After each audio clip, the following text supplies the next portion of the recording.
Joe, obviously winning the Ashes is every England captain's dream. How disappointing is it for you to lose them so quickly?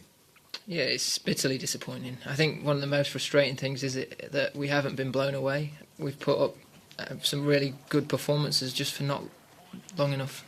Simple as that, really.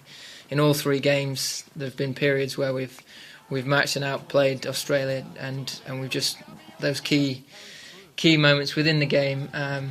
Credit to their guys, their side. They really grasped those and drove them home. And we've got to learn from that and try and make sure in these last two games it's us that does that.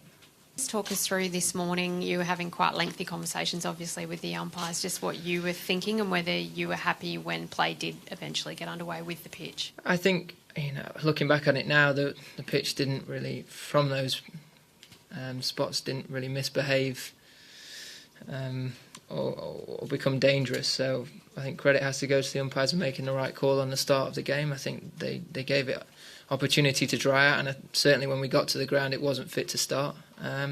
It's a very difficult one because they're in a position where there's obviously a lot of pressure to get the game going, and at the same time you've got to make sure that the safety of the players is obviously paramount, and fair play, I think they got it right. Looking at the innings here where you got out to Nathan Lyon's sort of first ball, pushing it a wide one, seemed quite uncharacteristic of you. Was that anything to do with the fact that you've been under the pressure that you have been, or is it just one of those things? I mean, I'd like to think that if he bowled me that again, I'd smash it for four.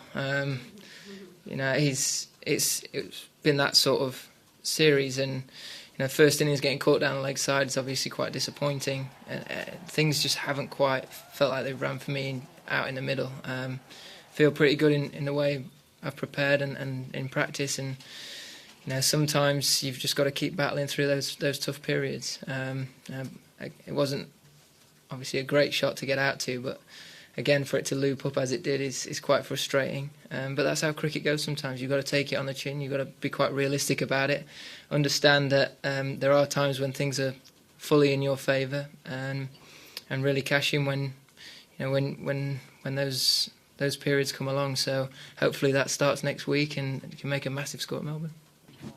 Just on Alistair Cook, what makes you confident that he's still got the hunger to carry on and dig himself out of the sort of run of form he's in at the moment?